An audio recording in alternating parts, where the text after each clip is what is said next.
Hello from Mindset Daily, wishing you a day full of health, peace, and happiness. Thank you for watching the Mindset Daily channel. Don't forget to like and subscribe to support us. Thank you so much. Have you ever wondered why some people rise to greatness while others remain stuck in mediocrity?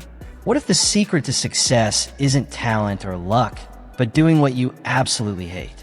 Today, we uncover the hidden truth behind discipline, discomfort, and why forcing yourself to act, especially when you don't want to, might just change your life forever. Most people are perfectly willing to do what's easy. They'll chase what feels good, lean into what's comfortable, and stay within the boundaries of what doesn't challenge them. But here's the truth. Comfort is the silent killer of potential. Comfort is where dreams quietly fade away. The world's graveyards are filled with people who never became who they could have been because they weren't willing to endure the temporary discomfort of doing what they hated but knew was necessary. Now, let's talk about the discipline of daily practice. Every single morning, you're presented with a decision. Will you do what feels good, or will you do what needs to be done? It's a simple choice, but it defines your entire future. The person who consistently chooses to do what must be done, regardless of how they feel, is the one who shapes their destiny. The one who only acts when they feel like it remains trapped in the cycle of moods, emotions, and ever-changing circumstances. Picture the elite athlete rising at 5 a.m. to train.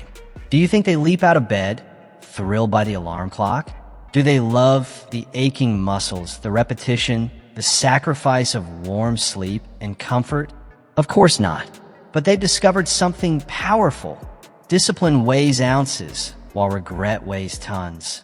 They've embraced the fact that the pain of pushing through is temporary, but the pain of missed opportunity never leaves you. This mindset doesn't just apply to athletes. It applies to every corner of life. Think about the salesperson making one final call while everyone else is clocked out. The entrepreneur refining their vision when their friends are binge-watching Netflix. The student grinding through chapters when their peers are out partying. The exhausted parent rising for the third time in the night to soothe a crying baby. These are the quiet, unseen moments of greatness. Each of them is doing something they don't feel like doing, something they'd rather avoid. But they're doing it anyway, because they understand something most people don't. Short-term pain leads to long-term gain. And that's where many people misunderstand the process. They think this is about suffering, about making life harder than it needs to be. But that's not the point at all. This is about mastering the difference between what you want right now and what you want most. What you want now is usually comfort, ease, maybe a little distraction. But what you want most, that's a life filled with meaning, success, and purpose. And it almost always demands discipline, sacrifice, and yes, doing things you don't enjoy. The wealthy person didn't build their fortune by spending recklessly on short-term pleasures. They resisted temptation. They forced themselves to do the hard thing. And that made all the difference. They didn't build wealth by giving in to every desire. They didn't achieve financial freedom by splurging on every want or chasing short-term pleasure. They got wealthy by forcing themselves to save and invest, even when they wanted to spend. They said no to things that looked fun in the moment. They lived below their means, skipped impulse buys, and delayed gratification. Why? Because they understood a powerful truth. Temporary discomfort is a small price to pay for long-term financial peace. And think about the healthy person. They didn't get that way by giving in to every craving or avoiding the gym. They got fit by doing the things they didn't want to do. They chose salads over fast food. They forced themselves to move their bodies when they wanted to collapse on the couch. They went to bed early instead of binge-watching shows into the night. They sacrificed short-term pleasure for long-term vitality. Here's what's so fascinating. Those people didn't magically start loving the hard things. They didn't suddenly enjoy skipping dessert or waking up for a workout. What they loved more was the result.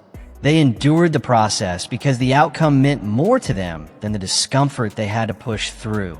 And something even more powerful happens when you train yourself to consistently do what you hate. Over time, the resistance fades. You begin to grow in ways you didn't expect. The task itself may not change, but you change. Your capacity expands. Your grit solidifies. Your ability to delay gratification transforms from weakness to strength. Think of it like lifting weights. That first workout, brutal. Every muscle screams. Every rep feels impossible. But you stick with it, and one day, the very weights that once felt unbearable become part of your warm-up. The exercises don't get easier, you get stronger. That same transformation happens with discipline. Let's take cold calling, for example. The first time you force yourself to pick up the phone and talk to a stranger, it's awkward. It's intimidating. You feel exposed, but you do it again and again. Over time, you build emotional calluses. The rejection doesn't sting like it used to. The fear loses its grip. You don't love rejection, but you do love the confidence and results that come from showing up anyway. That's the difference between successful people and those who stay stuck. It's not that successful people enjoy discomfort more. It's that they've made peace with it. They've accepted it as a necessary part of achieving something greater. They still dislike the hard stuff, but they've trained themselves to push through because their goals are more important than their feelings.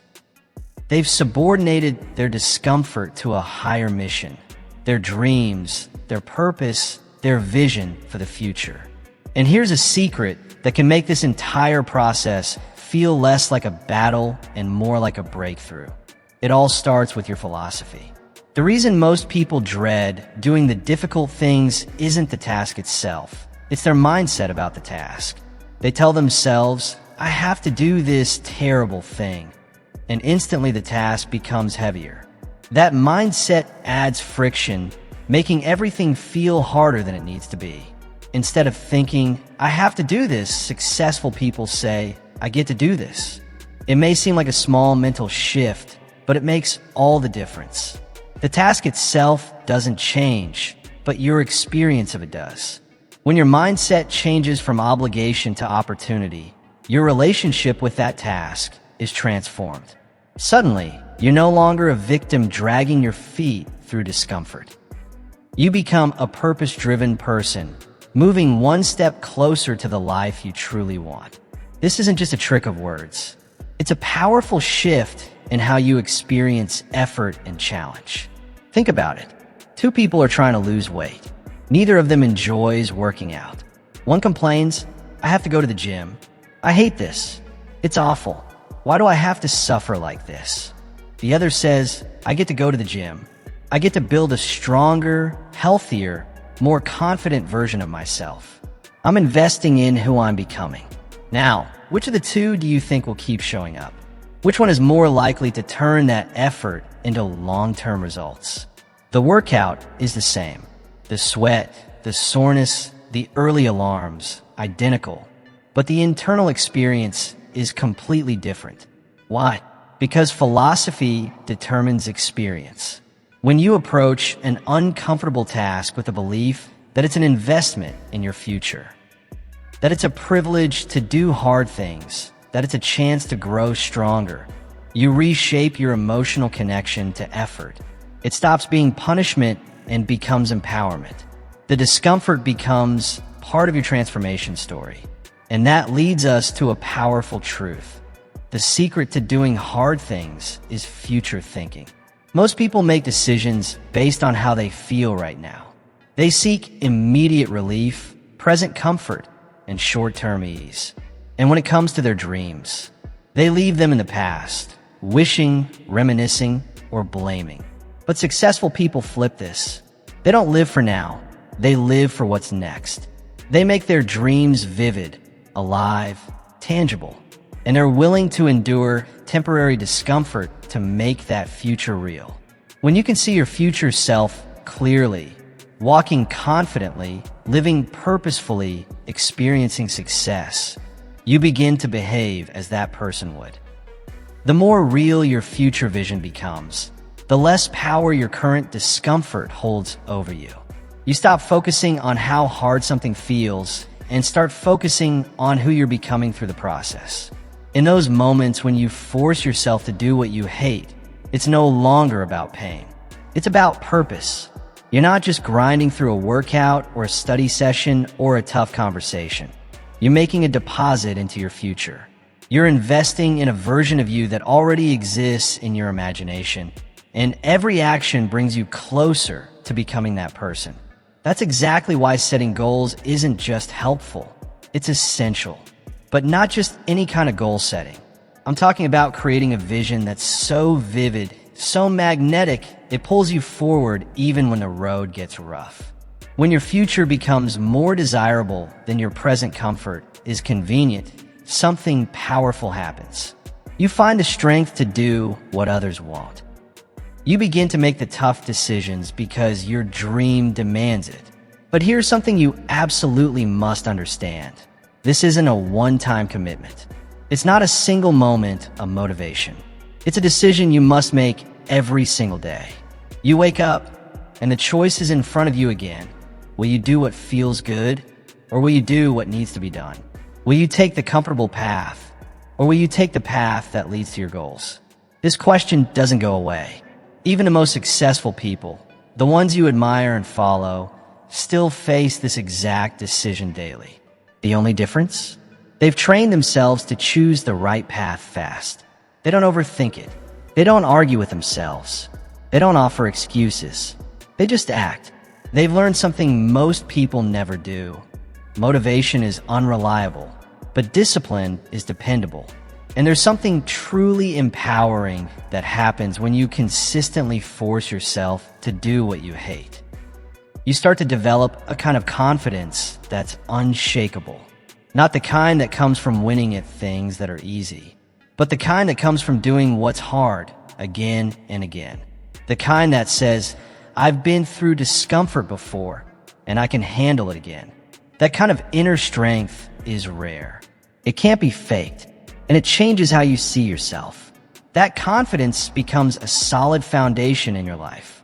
Suddenly, when opportunities show up that push you beyond your comfort zone, you don't hesitate. When challenges rise up that might stop someone else in their tracks, you move forward. While others are frozen by fear or paralyzed by self-doubt, you're already taking action. You become the person people admire, the one who follows through, the one who doesn't back down, the one who inspires others not just with words, but by example. Let me share something powerful with you about what I call the compound effect of doing what you hate. Every single time you push yourself to take action on something difficult, something you'd much rather avoid, you're actually making a deposit into your discipline account. Think of it like building savings in a mental and emotional bank. And here's the key. Those deposits don't just sit there, they compound. The more you make them, the more momentum you build. The stronger your discipline grows, the more prepared you become to handle even greater challenges. But here's the tragedy most people never realize. Every time you skip something you know you should do, just because it's hard, uncomfortable, or inconvenient, you're not simply avoiding a task. You're making a withdrawal from that same discipline account. And over time, those withdrawals weaken you. They drain your inner strength. They make it harder to rise to the next challenge when it comes your way. In fact, you're unintentionally training yourself to quit, to give up when things get tough, to retreat when it gets uncomfortable. And that's why the little choices, the ones that seem so small and harmless, are actually everything. Let's say your alarm goes off and you hit snooze instead of getting up. Sure, it feels like you're just buying 10 extra minutes of rest, but you're also breaking a promise to yourself. You're reinforcing the idea that comfort matters more than commitment. Or maybe you skip that workout because you're not in the mood. It seems like no big deal, just one missed session. But in reality, you're strengthening the part of your identity that gives up under pressure. You're building the habit of quitting one small excuse at a time. Now flip that around. When you get up with your alarm, even when it's the last thing you feel like doing, you're not just waking up, you're showing yourself that your word matters. When you push through a workout you didn't want to do, you're not just training your body, you're training your willpower. You're developing a kind of strength that doesn't just help you in fitness. It transfers into every other area of life. That's why I say this. How you do anything is how you do everything. The character you build in small moments follows you into big decisions. If you're disciplined in the little things, that discipline shows up when it counts most. But if you constantly cut corners in the small stuff, you'll eventually compromise when the stakes are high. Now, I know what some of you might be thinking. Maybe you're wondering, Jim, if I'm always forcing myself to do what I hate, isn't that just a miserable way to live? When do I get to enjoy life? And honestly, that's a great question. Here's the answer. When you consistently choose discipline over ease, you earn something incredibly valuable. You earn the right to enjoy life fully. Because the person who works out when they don't feel like it gets to enjoy the benefits of health, energy, and confidence. The person who saves when they'd rather spend ends up with financial peace and freedom. The one who sharpens their skills day in and day out eventually stands out, rises higher, and gets noticed. Discipline isn't about denying joy. It's about creating the conditions where real, lasting joy becomes possible. The person who consistently invests in their relationships ends up enjoying something priceless, deep, meaningful, lasting connections with the people they care about most. And here's the key. The short-term discomfort of doing what you hate often leads directly to the long-term pleasure of finally having what you truly want. Unfortunately, this is where most people get it wrong. They crave that long-term reward, but they aren't willing to endure the short-term sacrifice required to earn it. But life doesn't work that way. It never has. Think of it like this. You're going to pay a price no matter what. The question is, which price are you willing to pay? You can pay the price of discipline now or the price of regret later. The price of discipline? It weighs ounces. It's paid early and in small amounts. The price of regret? That one weighs tons, and it always comes due later, often when it's too late to go back and change course. You get to choose, but either way the bill comes due. So how do you actually begin to force yourself to do the things you hate? Let me share with you a few practical strategies that can make all the difference. First, start small. Don't try to flip your entire life upside down overnight. That's a recipe for burnout and failure.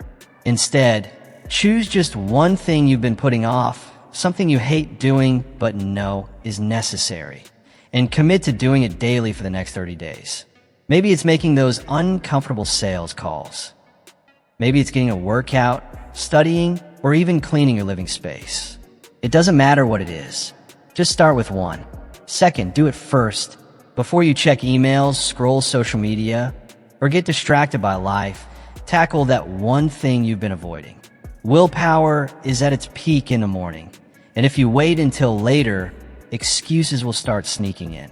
Knock it out early while your mind is still sharp and your energy is fresh. Third, tie the task to a greater purpose. Don't just think about the task in isolation. Ask yourself, how will doing this uncomfortable thing today help me get closer to the life I want? How will it help me become the kind of person I've always wanted to be? When you connect short-term effort to long-term meaning, it transforms how you experience the task itself. Fourth, track your progress. There's something incredibly motivating about seeing a streak build up day after day. Keep a journal, use a calendar, or mark a checklist. Whatever works for you. Celebrate the small wins. Remember, building discipline is like building muscle. You need to see progress to stay encouraged. Fifth, get accountability. Don't go at it alone. Tell someone you trust about your commitment, what you're doing and why, and ask them to check in on you regularly. Knowing someone else is watching adds a layer of pressure in a good way. It increases your likelihood of following through, especially on the days when motivation runs low. But here's the most powerful strategy of all, the one that truly changes everything. Change your identity. Shift the way you see yourself at your core. Stop identifying as someone who avoids hard things. Instead, begin seeing yourself as the kind of person who embraces challenges. Don't say, "I'm not the type who exercises." Say, "I'm the kind of person who takes care of my health." That subtle shift in language and perspective matters more than you realize. Instead of saying, "I'm not good at sales," reframe it to, "I'm becoming someone who adds value to others." Because here's the truth.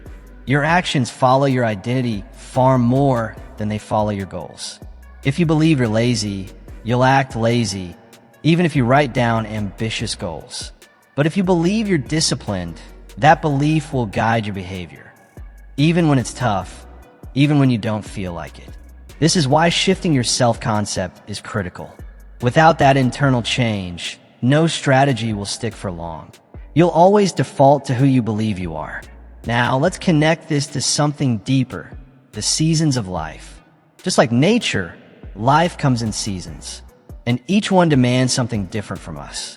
There's a time to plant, a time to nurture, a time to harvest, and a time to rest. And the successful person, just like a wise farmer, knows how to honor what each season asks for, even if it doesn't match what they feel like doing. Sometimes you have to plant seeds when you're tired, discouraged, or uninspired. Sometimes you have to keep watering and nurturing your efforts, even when it feels monotonous. Sometimes you have to gather the harvest, work hard and fast, even when you're already exhausted.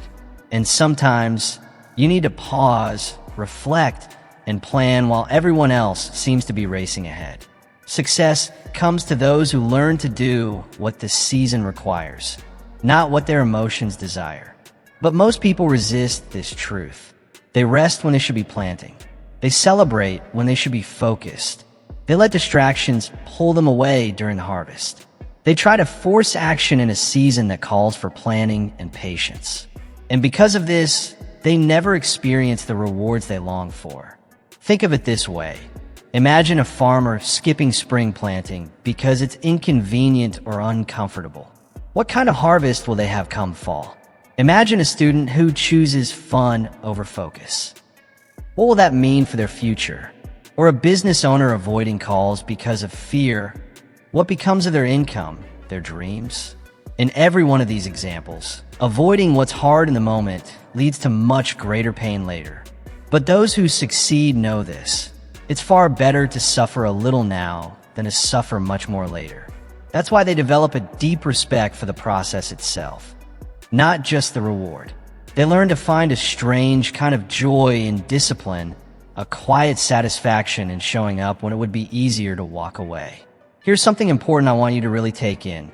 The very things you hate doing today can become the things you grow to love tomorrow, once you become good at them. It might sound strange, even impossible right now, but I've seen it happen over and over again. Take the salesperson who once dreaded every cold call. Over time, after pushing through the discomfort and awkward conversations, they began to fall in love with the craft of persuasion, the challenge, the strategy, the thrill of connection. Or think about the athlete who used to hate early morning workouts, the muscle burn, the grind. With time, they began to crave that feeling of pushing their physical limits. They no longer ran from it, they ran toward it. Then there's the student who couldn't stand the thought of studying, sitting for hours with a book. But as their knowledge grew and their understanding deepened, something shifted. They started to enjoy learning, even to seek it out. Not because it got easier, but because they got better. Why does this happen? Because competence builds confidence, and confidence leads to enjoyment. When you're terrible at something, it's frustrating. It feels like failure. You get poor results and wonder if it's even worth the effort.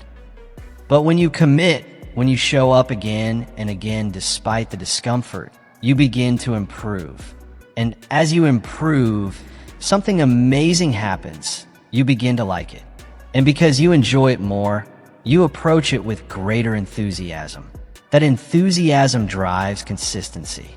And consistency brings even better results. It's a positive feedback loop, but here's the catch. Someone has to get the wheel turning. That someone is you.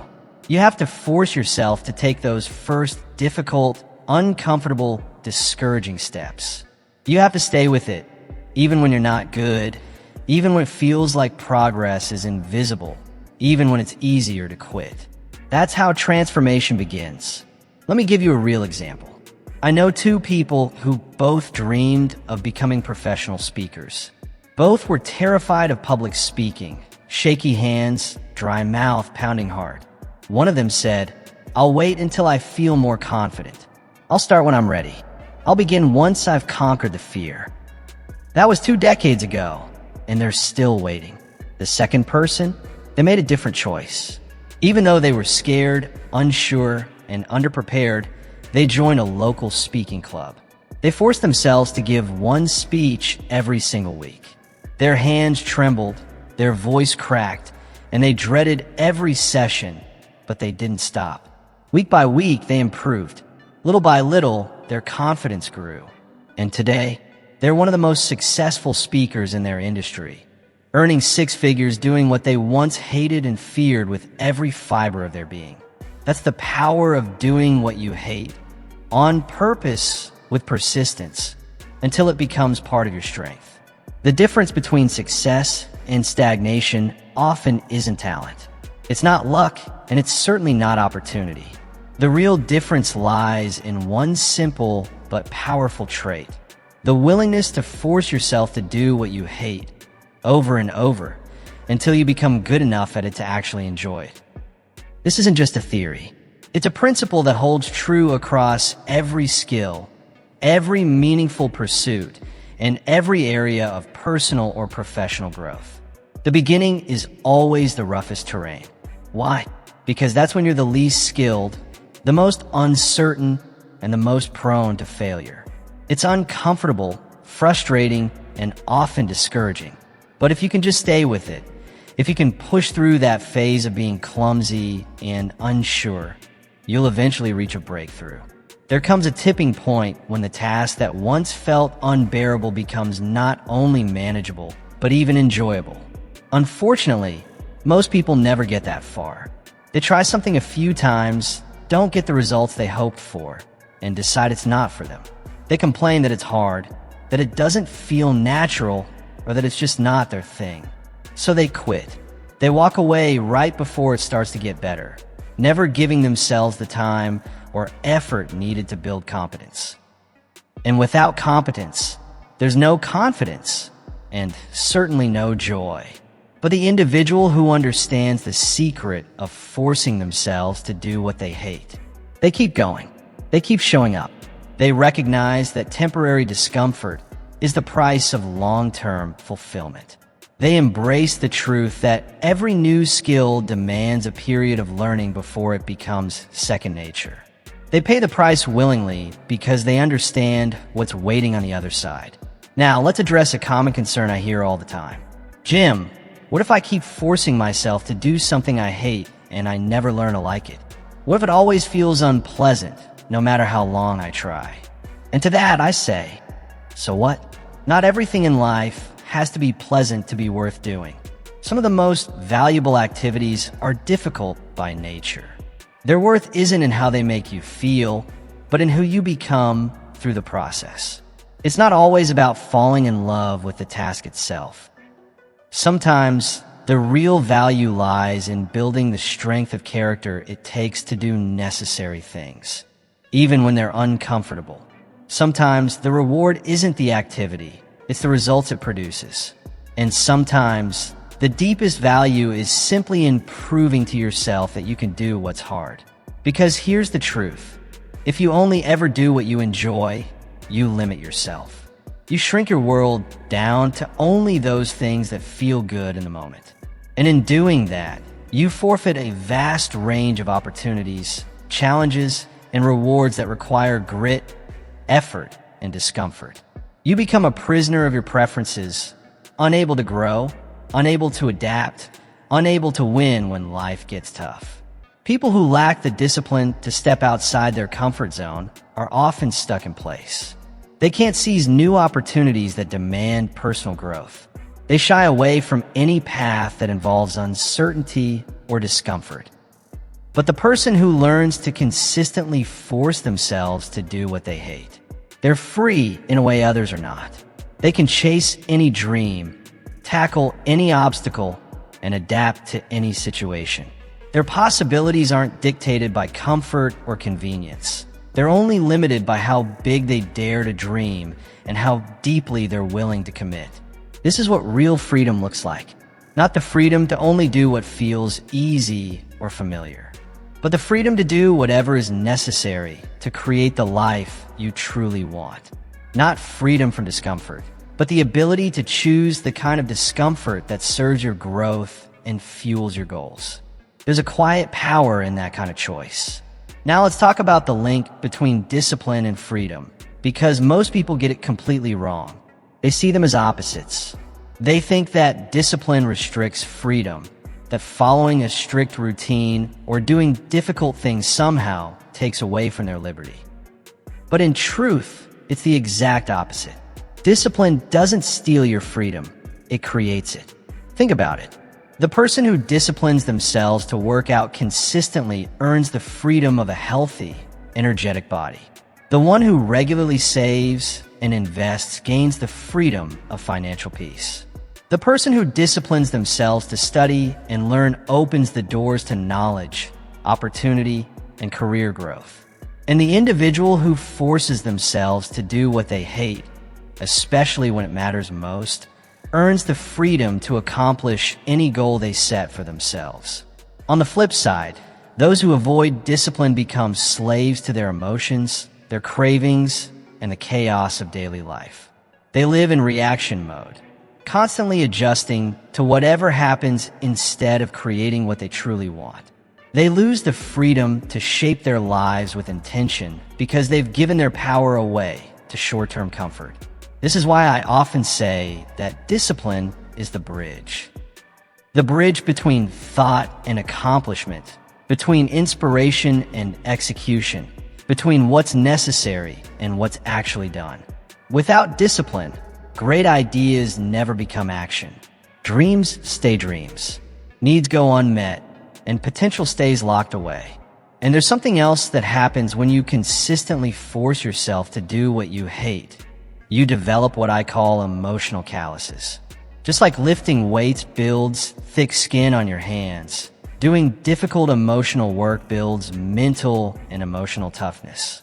These calluses don't make you cold or numb. They make you resilient. They protect your mind and heart when life throws something hard your way. When you first begin pushing yourself to do hard things, it's like hitting a wall. Every obstacle feels massive. Every mistake feels like a personal failure, and every bit of criticism stings more than it should. But as you continue showing up day after day, doing the things you dislike, choosing discomfort over ease, something begins to shift inside you. You develop a kind of inner armor. You become less fragile and more grounded. You start to realize that failure isn't the end of the world. In fact, it's often the beginning of real growth. You begin to understand that criticism, while uncomfortable, doesn't have the power to define you. And discomfort? You come to see it as a sign that you're on the right path, not a reason to stop. Through repetition and resilience, you build an emotional toughness that shields you from being easily shaken. And this strength, this mental fortitude, becomes one of your greatest competitive advantages. It gives you the courage to take risks that others shy away from. It enables you to keep going long after most people have quit. It helps you stay calm when everything around you feels like it's falling apart. And maybe most importantly, it allows you to see opportunity where others only see obstacles. But here's the truth. None of that strength can be developed if you avoid doing hard things. You can't build mental resilience while sitting comfortably on the sidelines.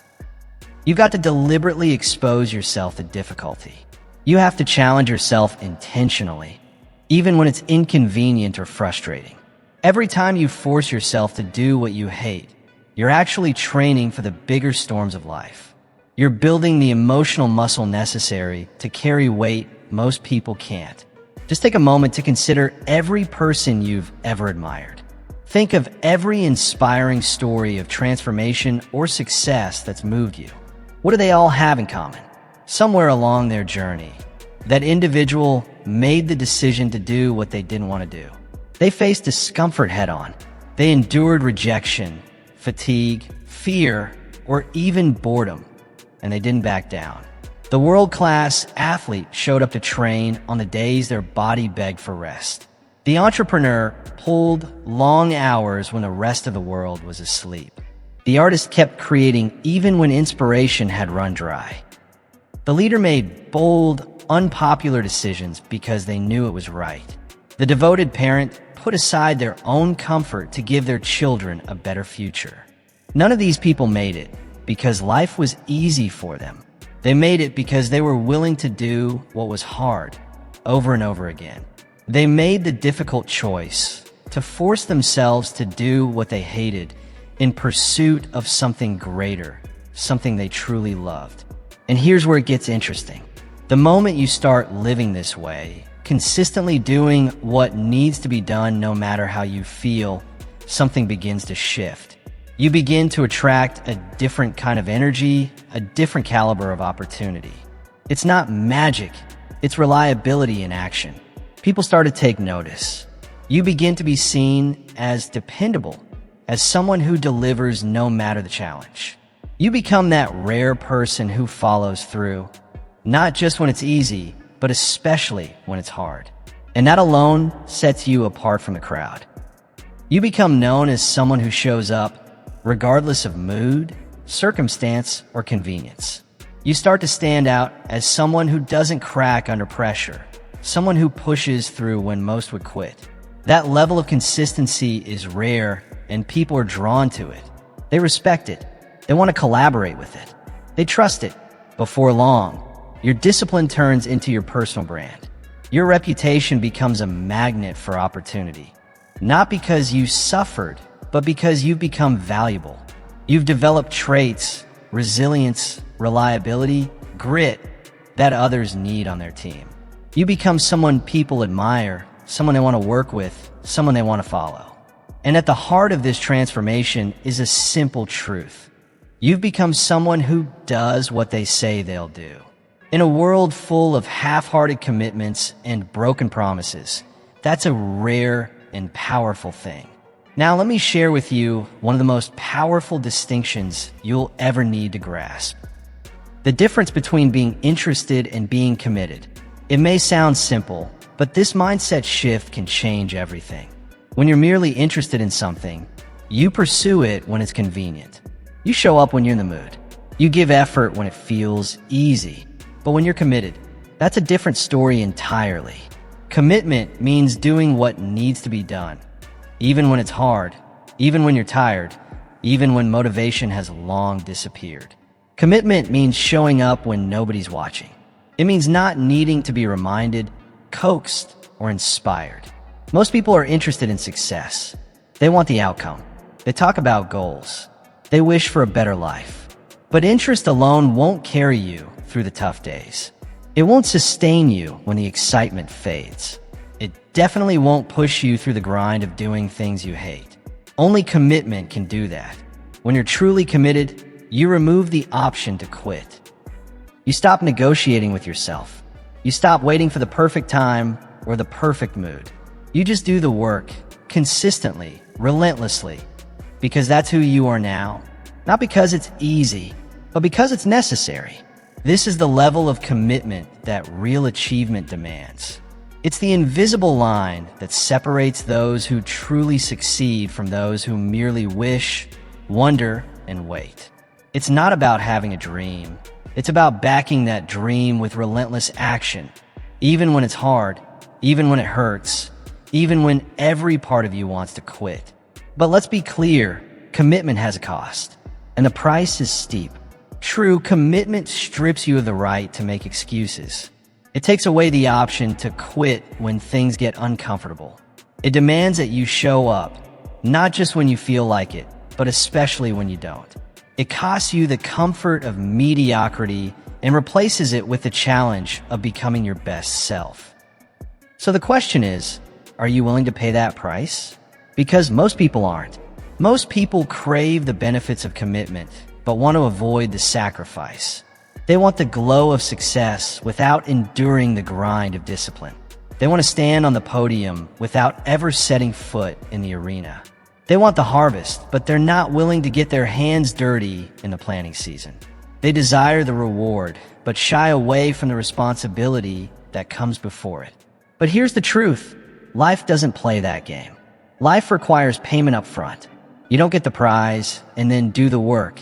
You do the work first. You plant before you harvest. You save before you spend. You study before you succeed. And you force yourself to do what you hate long before you get to enjoy what you love. This isn't something you can bypass. It's not optional. It's a universal law that applies to everyone, no matter who you are, where you're from, or what you've been through. That may sound harsh, but it's also incredibly empowering, because it means the playing field is level. The results go to those who are willing to pay the price in effort, not those who are handed an advantage. If you're willing to push through discomfort, if you're willing to choose the pain of discipline over the pain of regret, then nothing is beyond your reach. The formula is simple. It always has been. The question isn't whether this path works. It's whether you will work it. Will you take action when it's hard? Will you hold yourself accountable when no one else is watching? Will you stay committed when everyone around you is quitting? Will you force yourself to do what you hate so you can finally live the life you love? Because in the end, the choice is always yours. But don't forget this. Refusing to make a choice is still a choice. Choosing to wait for motivation is still choosing to stay the same. Choosing to only act when it's convenient is still choosing. To accept an average life instead of building an extraordinary one. Time will pass no matter what. The only question is, who will you be when it does? 1 year from now, time will pass regardless. You'll be 1 year older, no matter what. But here's the real question. Will you also be 1 year closer to your dreams? Or will you still be stuck in the same place, still making the same excuses, still waiting for that perfect moment that never comes? Will you still be avoiding the uncomfortable things deep down you need to face? The person you'll become a year from now is being shaped by the decisions you make today. Right now, the life you'll live 5 years from now, it's already being built by the habits you're either practicing or neglecting this month. And the success you dream of having a decade from now, that future is being determined by your willingness to begin now, by forcing yourself to do the things you dislike but know are necessary. This moment right now is your turning point. This is your choice to make. Will you become the kind of person who shows up no matter what, who follows through even when it's uncomfortable? Or will you be the person who lets emotion dictate action, who only moves when it feels good? Will you rise and take charge of your future by doing what's hard in service of what you love? Or will you keep running from discomfort, settling for whatever life happens to hand you? Your future is waiting for your decision. Your dreams are waiting for your commitment. Your potential is waiting for your discipline. The only question left to answer is this. What will you choose? The power to completely transform your life lies in your hands. You don't need permission. You don't need to wait for better circumstances. Everything you need to become the person you were meant to be is within reach, but it starts with one choice. The choice to force yourself to do what you hate, even when it's uncomfortable, even when it's inconvenient. So make that choice. Don't put it off. Not tomorrow. Not next week. Make it today. Make it right now. Your future self will thank you. Your present self will become stronger because of it. This is the end of excuses. This is the beginning of momentum. This is the moment where everything starts to change. Force yourself to do what you hate and watch how your life transforms in ways you never imagined possible. That's the message I wanted to share with you today. That's the mindset that will separate you from the crowd.